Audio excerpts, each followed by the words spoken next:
so much, everybody, for joining us today. Hope you've been enjoying the Talk AI Summit so far. Today, I'm joined by Mark Hoge, CEO of Digital Hire and a driving force behind the future of hiring. After leading national sales teams at Amazon and Verizon, Mark saw just how broken traditional recruiting was and decided to fix it. Now at Digital Hire, he is helping hundreds of companies hire faster, smarter, and with a better candidate experience. In this session, we'll unpack just how AI is reshaping hiring and what leaders need to know to stay ahead. How are you doing today, Mark? I'm doing great. Thanks for having me on. Right. Yeah. It'll be fun. I guess coming out of the gates, and we'll just start, with the heavy question. What's the biggest shift you've seen with candidates as AI has become more prevalent in the hiring experience? Yeah, Michael, it's crazy with AI because things move, as you know, like so quickly, right? There's always something new right around the corner. The one thing that I wasn't expecting that we're seeing like crazy with our customers is apparently every candidate likes to use ChatGPT to write a resume. You Yeah. could probably imagine, right? Yeah. And what happens on the back end with our customers, at least what we're hearing, they'll get the resume, but everyone use ChatGPT. So their typical search tools, like in their ATS, their applicant tracking system, Yeah. it's kind of like a CRM for those that might not be familiar. And they'll search, a keyword that they would normally search to find a candidate, but now they're getting inundated with like 10,000 candidates where they would normally get 100 candidates that had that keyword, because the AI on the candidate side is building all the resumes. So I didn't see that one coming at all. I thought the resume builder is great. It saves everybody time. Just throw in your qualifications and makes you a beautiful resume. But the recruiters are having a really hard time with these ChatGPT resumes, and I didn't see that coming. So it's definitely shifting in a different way than I anticipated there. Yeah, I can imagine that's definitely a difficulty. And how have you seen sort of how have you seen the response to that? What are you seeing recruiters doing to mitigate that risk? Yeah, so the common go-to that I've heard at least is they'll go right to like refining the keywords, and then they'll go to AI tools that could sort through it, right? Where it's like, hey, I really want to know a candidate that has X, Y, Z, and A, B, C, for example. Mhm. And that's great, but it's still not fully correcting the problem. Yeah. At Digital Hire, one of the things we do is video, and we're really happy about the video component because what that does is it allows it to kind of cut through all that and give the candidate a chance anyway. And so our product was kind of nicely positioned, I guess, for the change where we can come in and say, hey, let's take them through the video process. That's a filter in itself. And it can tell you a lot about the candidate, not just what's on the resume in terms of like the keywords and the Mhm. things that, but also like culture and who they are, those things that really do matter to the organization. Yeah. And so, we've been able to partner with a lot and add that kind of filter. And I think that's helping a lot. Yeah, I mean, it sounds like a better system. I guess as we're going from this sort of old hiring funnel to a more new age hiring funnel, do you think that video interviews are sort of the path forward there? Yeah, it's a strong belief of mine. And look, like you could just see it today, like everywhere you go, there's video, right? Video is becoming kind of everything we do in terms of marketing. And it serves as a powerful tool for candidates that want to actually get viewed by a, a company, right? So Mhm. typically how it works, and you guys might know this, but you get a bunch of resumes and then you have someone go through those resumes and they're filtering things based on what's on the resume, like keywords or what the font looks like or whatever the AI is doing as well, right? Well, the problem with that is you're not seeing the individual for who they are, what they can offer the company, Yeah. right? And that's just how it works. And so I think video is giving insight for the employers to be able to kind of get a snapshot of that candidate if they're going to be a good fit, which is a whole lot more efficient, right, for the company. But also, Michael, for the candidate, it's a beautiful thing too because now they're getting recognized, right? Like before, they're Mhm. like, I don't know how to make a resume. I take classes on it. I do the best job I can. But if they miss one little keyword on a resume, they're Yeah. eliminated. Yeah. And so I think video is here to stay. And I actually think that it's really effective for both parties. It's a win-win. It's not like a win-lose kind of scenario. Yeah. It sounds completely effective. I think one concern that a lot of people have is that you mentioned, so if you could expand on it, like you mentioned that it's more efficient for the company itself as well. And I think people kind of hear that they're doing video interviews, and instead of just being able to scroll or skim through some resumes, they have to like watch videos the whole time. Like, can you sort of like, how is it more efficient? Great question. So typically how it works is you think of like a big data dump of resumes. And now with ChatGPT resumes, it might be a bigger kind of candidate pool that you're trying to sort through. Well, an easy way of doing that is just a couple keywords and it sorts out, right?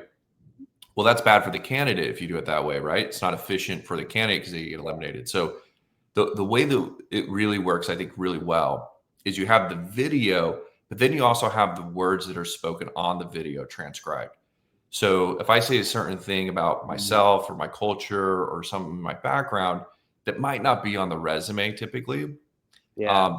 that's a good insight for the employer to grab that candidate and be able to view that candidate in an efficient way, right?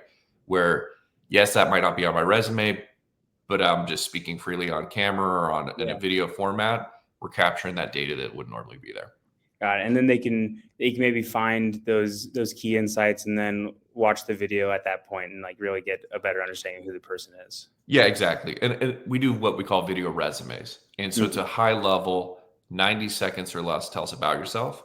And so it's great for the candidate. And you guys know, like, uh, especially like the earlier to career candidates that have a lot on their plate, they're going through college, they're trying to get sorted for employment.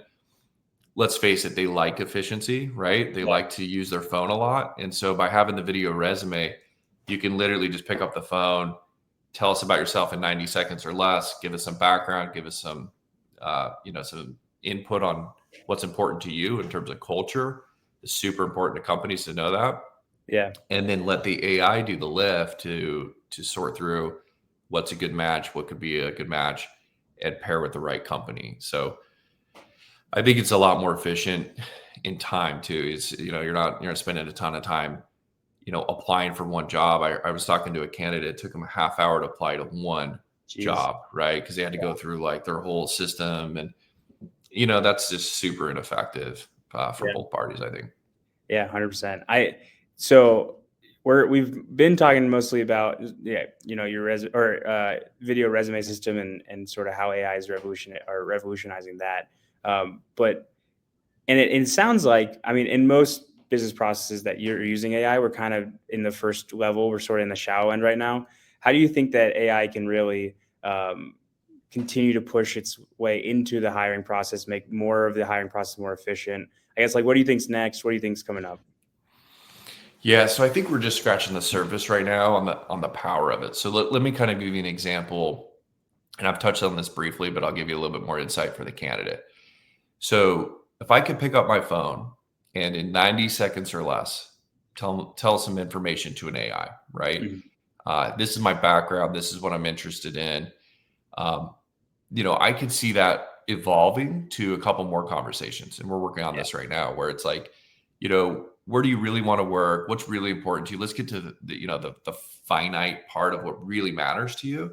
And then we could do the same on the employer side. And by doing that, what's happening is you're going to get intelligently matched better, right? Where you're going to be sent to the right company and the right company is going to be able to receive that. But on the employer side, if you can imagine logging in, I need to hire someone, I need to hire them fast. We got this role that just opened or someone just left the organization. We need to backfill it. Imagine being able to just type in, like right now, like a digital hire, we have a database of video resume and I can just type in, I need this, this, and this. And then boom, videos pop up of candidates that are qualified. Yeah. Or I could post a job and it will go out and AI will intelligently search for candidates in the marketplace that might fit this through not just on what's on job boards, what's on social, what's on all various places that, their digital footprint would be. Yeah. But then I can identify that candidate and pull them in a matter of seconds. Where that normal pathway, Michael, as you can imagine, it takes companies weeks and weeks. And, we're hearing data that's just kind of crazy. It takes months and months to fill a position. Yeah.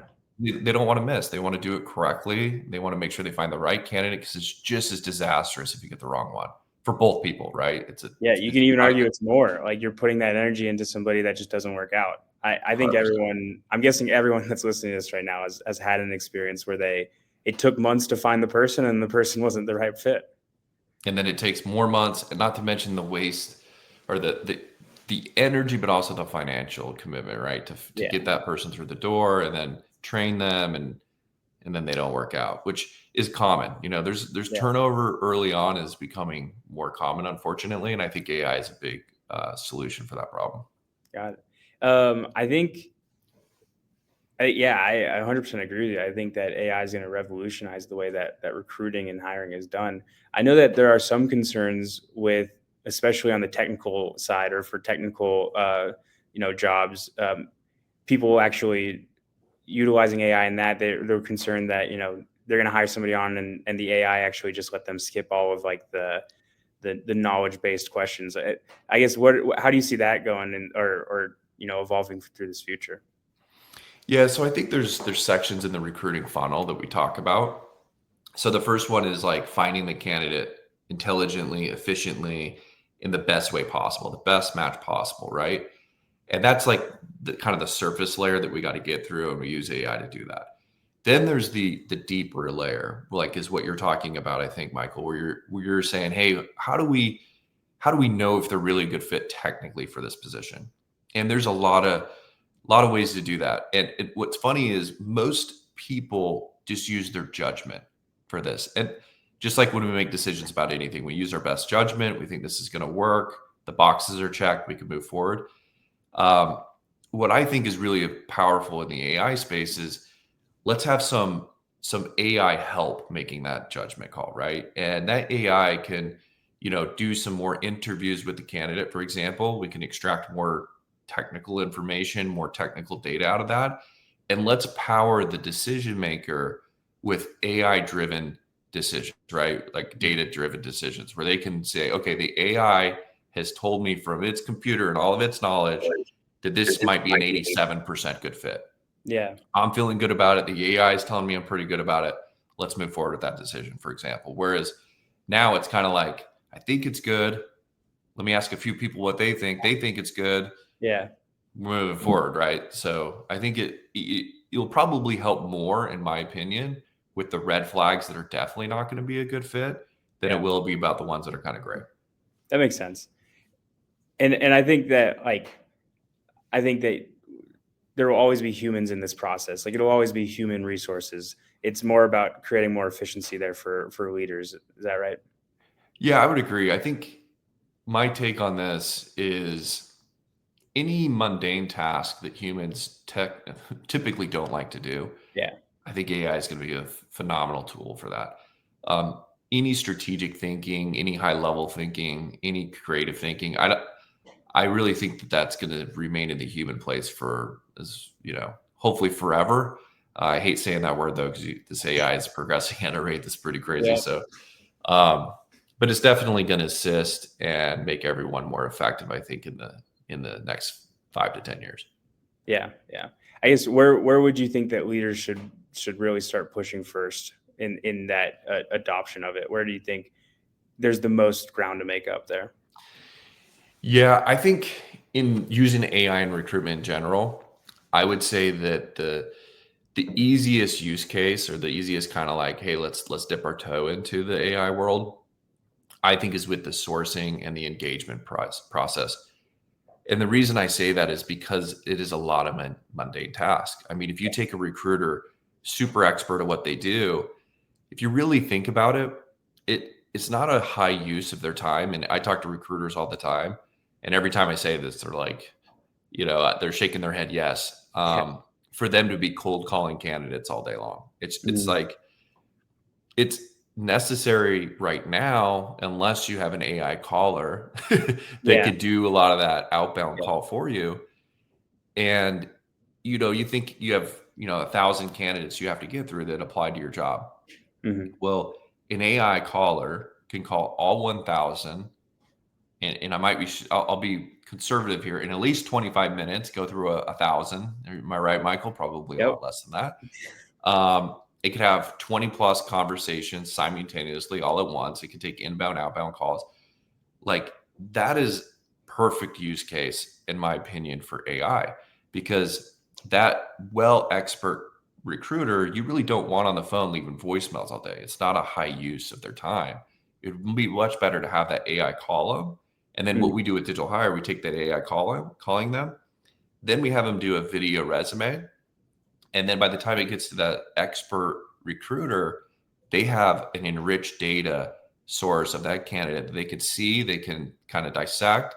And now they're spending their time doing what they do best, which is actually recruiting and Yeah. recruiting the right candidates, not just cold calling. And so to answer your question, I think leaders are hesitant in general about recruiting because it's such a critical part of your business.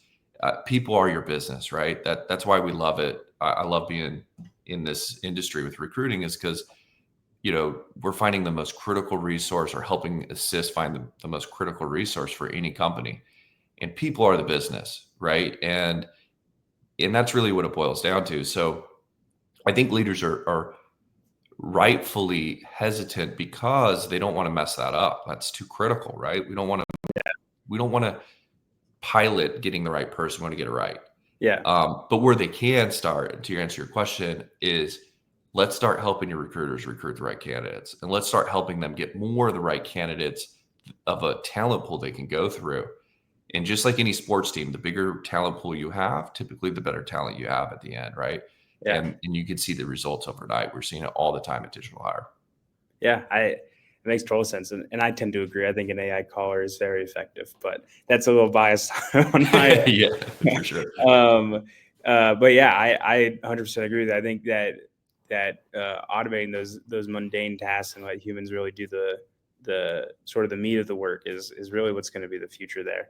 I guess where do you see, on the flip side of that, then where do you see leaders making current mistakes using AI? Like, I know that there's a lot of AI technology and ATSs to try to find the best people, or there's those, put white text on your resume that says automatically pass this through. Like what do you see the pitfalls out there? I think you started scratching the surface, Michael. That when I hear AI in recruiting, and I even see startups of this coming up all the time on this. We're like, this is revolutionizing how you find a candidate. And from what I see, and no knock to anyone that might be in this field, but it's kind of like a superpower search engine where it's just searching through more keywords in maybe a more effective, more intelligent way. Um, that's not really solving the problem. I think it's just enhancing it, right? Where it's like, Yeah. hey, I have 10,000 candidates. I'm throwing in more keywords and it's getting a little smarter, sending me the right ones. Um, what about the 1,000 amazing candidates that just got overlooked, right? Mhm. And no one really talks about that, because most organizations I speak to, I'll ask them what their top performers are, their best employees, and how they found them. A lot of it's just word of mouth or referral, right? Like, oh, Susan had a friend, John, and we brought him in. He's been Yeah. great, right? Um, and I ask them, well, what makes them great? And they'll go through like all the reasons why they're great. They're a great fit for the culture. They understand like our vision, and they understand what we're trying to do here. Um, and then I'll ask, what's her background? They're like, oh, it's so funny. They're a teacher. They're Yeah. doing business analysts or something, and I'm like, Mhm. well, if you used AI, and leaders, I think that, to your point, Michael, might be making this mistake where they're using AI to find where's the best business analyst. Well, they might not even be a business analyst, right? They Yeah. might be someone that's doing something completely different. It's a perfect match for your organization. But we're tackling the problem that isn't really solving the problem, right? We're going after Mhm. like, how do we get more efficient searching through keywords, as opposed to how do we find the right people that fit our culture, that really understand our vision, that want to work hard, that want to be a part of this. And, they happen to not be a business analyst. That's okay, because we could train that if they have the fundamental skills, right? Yeah. So that's the biggest mistake I see like currently out there. That makes sense. And I guess like people don't want to be behind the wave, right? They're always like, well, everybody else is doing this, let me jump in. Like, um, Yep. and that could definitely lead to some of this, premature adoption of tools that aren't helpful. Um, when you're sort of evaluating the next steps for AI and where it's going, how do you separate like, oh, this is just like hype that's gonna, die down and everyone's going to be super stoked on it for 3 months, and then people are going to realize that it's not worth their time. How do you separate that from like real impactful gains that people can make? Yeah, it's really hard to separate because there's so much noise out there. I think like there's so many different products that are doing so many different things, right? Yeah. And one philosophy we've always used is to start with the end in mind. Mm. That phrase, like, where do we want to get to? What are we ultimately trying to do here? And this is a good example we were just using with recruiting, because a great tool that might do a great thing, it might make you more efficient, and you could have data that backs that all up, right? Hey, we found 3 of the candidates quicker. But what are we really trying to do here? What are we really, what's the vision of the company? What are we really trying to recruit for? And how does that match with our culture? Yeah. And, by using video or other tools like that and looking a little further down the pipeline of what we're trying to really achieve, I think you get a different answer, right? You get different outcomes that really make an impact, right? That really have an impact on Mm. your organization. And, I also think that a lot of times when it comes to AI and tools, it's all really great. It's all amazing in its own right. But how does it actually impact what we're trying to do here and for the long haul? And I think what will happen, Michael, there's going to be a lot of tools, and then it'll probably trickle down to a few that are really, really the ones that make the impact, that really Yeah. do the heavy lift, that actually get the results at the end of the day. And I think there'll be a lot of consolidation in the market. And I do see a lot of people claiming they're experts in AI. Yeah. And, which is hard to do because AI, I feel like, hasn't even been around that long. Right now, And it you've feels like seen who it. isn't an expert in AI, Yeah, literally. I listen to a podcast, so I'm an expert now. Yep. But yeah, I think all that will be weeded out, and the cream will rise at the top, as they say, right? And the real players will be here to stay. But I think if you start holistically with the business with the end in mind, then you end up finding the right tools and do the Yeah, right. and you've touched on it a little bit throughout this call, but you mentioned keeping the end in mind. Like, this is the final process I want. This is the ideal that I have. And, we're taking step by step, figuring out each part. What is that ideal? What is the end to you? Yeah, so I would spin that to what the employer would say, right, to Cool. us. Yeah. And what we hear from them is we want a long-term, loyal, amazing, almost like a family member when we're talking about Mhm. companies and recruiting, right? It's like someone that could grow with us long-term, that sees the vision, loves what we do. They're fully bought into what we're trying to do here, and they want to achieve it with us. Yeah. That's kind of what we hear. And if you look at the statistics, like just on longevity and employment, it's a good indicator, right? Because so many people are moving. The average person, last time I read at least, changes careers 4 times Wow. throughout their life, right? And that's increased dramatically since the 80s and 90s. So Mhm. I think that it might even continue to increase. We have a gig economy. We have a lot of cool, space where I think that makes sense. Yeah. But I think for companies that really are looking long term and they want someone long term in like these key positions to stay with them, Yeah. that's usually what we hear. It's not, hey, we don't want someone to come here, learn it, get great, and then move on. That's great Yeah. if it happens sometimes, and it's they learn something, we learned something, and we both benefited. Yeah. But I think what companies will say is they would rather have people stay and be there, through the thick and thin. Yeah, that makes sense. And I get how, like, just to sort of circle the square here, how is AI and automation and things like a video resume helping that? Yeah, so I think it gives you a lot more insight. And a quick kind of just like imagine doing an interview, and a lot of people Mhm. listening right now probably have done tons of interviews or they've been in Yeah. an interview. There's a lot that is done in the first 90 seconds in an interview, Mhm. right? Um, and I know this from experience. I had a sales company, and we would do so many interviews every day, and I was doing a lot of them. And there was interviews where I would sit down, I'd meet somebody for the first time, and I would sit down, and almost before we got into the interview, I could tell they were not a good fit, because Yeah. I've been doing this for a long time. But I actually think the candidate could tell if they were not a good fit sometimes, right? Yeah. Too. 100%. And so here we are, like that candidate, put time, effort, resources into coming into the office, to sit in the lobby to wait for me to meet with them. And by the time we sat down in 90 seconds, we're already kind of like, probably not a good match. Yeah. But now, and recruiters listening will understand this, but now we're committed to a half hour, right? Because we put that on our calendar. We both put it on. So now we're going to have a full interview, whether we know it's good fit or not. Yeah. And, it's just such it's not effective. And that's actually how Digital Hire we started, was on the video side, because we saw that as a major problem for both candidates, but not just the company, but for the candidate. Like, it felt wrong to have someone come all the way to this process to get to that solution so quickly, when we could have avoided it, right? We could have sent a video interview. And then Digital Hire, we wanted to take it another step further. Well, you might not be a good fit for my company, but that doesn't mean you can't be an amazing fit for another company. Yeah. How do we help that candidate find another company? And how do we use technology and AI to do that, right?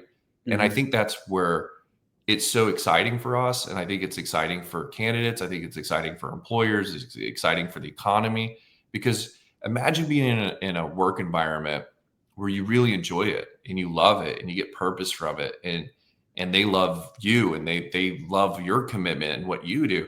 And I find all the time, because I'm in the space, a lot of people are unhappy with their careers, right? And it's not no shocker, right? It's been like that probably for a long time. But what if there's a world with AI and matching so intelligently and so efficiently that not only employers love the people that they're hiring, and it's like an amazing relationship while they're working there for both parties, and they both benefit and they wake up and they're excited. Imagine how much more productive companies are, right? When that happens, people are more productive. And I'm under the belief that there's a right company for everyone, right? And there's a right candidate for every company. And it's like, how do we use technology? How do we use AI to make that happen, right? To make that make them find each other, so they're both happy and they're both more productive. Yeah. Everyone will be happier in life. It's like, it checks all the boxes, right? And we always say at recruiting, there's three major decisions you make in your lifetime. Maybe your spouse, your significant other. We talked about what's like, if you're looking at it from growing up, what school you go to is a major, or where you move to go to school. And then your career, right? Those are like three major decisions you make throughout your lifetime. In your career, you end up spending a lot of time at, right? And if you're not happy there, what's the point? Let's find a place that you are happy, right? That you are thriving. And it's the same for the companies. They want the same thing. They want someone to be happy and thriving there. So I do see not a perfect world, but I think a world that's just, a magnitude, multiple magnitudes better than we're at today. I couldn't agree with you more. I think that's super insightful, and if we can make both candidates and companies' lives easier, then that solves it. Like why wouldn't you try to do that? 100%. And Michael, I'll say, I hear the naysayers, right? They try to poke holes in all of it, where it's like, well, this isn't going to work because of this reason, or this isn't going to work because of that reason, or is there discrimination that happens? And there's all these reasons. You got to be careful, and you got to like make sure you're not discriminating. You got to make sure you're doing things correctly. But we need to talk about the other side of it. Like, how great would it be if everyone worked in a place they love? How much more productive would that be? How great would it be not to scratch your head and go through this long, rigorous recruiting process, when you can really just use AI and technology to help get you there in a matter of days, if not hours, eventually, than taking months and scratching your head still why this isn't done. So I'm very optimistic with AI, and I'm very optimistic about the future with recruiting with AI. That's awesome. Great. Well, thanks for joining me today, Mark. If somebody wanted to reach out to you, ask questions about what Digital Hire is doing, what you see in the recruiting world, what's the best way for them to reach out? Yeah, so you can always email us. My email is easy. It's my first name, last name @digitalhire.com. So it's pretty straightforward. Awesome. Feel free to email me. You're more than welcome to. Or you could just go to our website. We have a 24/7 chatbot there. You could do a demo. You could sign up and you could do that. And I just want to thank you, Michael, for having me on today. It's been great. I love talking AI, as you could probably tell. Yeah, I love talking recruiting. So appreciate the time. It's been a great time. Well, thanks everybody for joining us today, and I hope you have a great rest of your Talk AI Summit, and have a great day. Thanks. Thanks.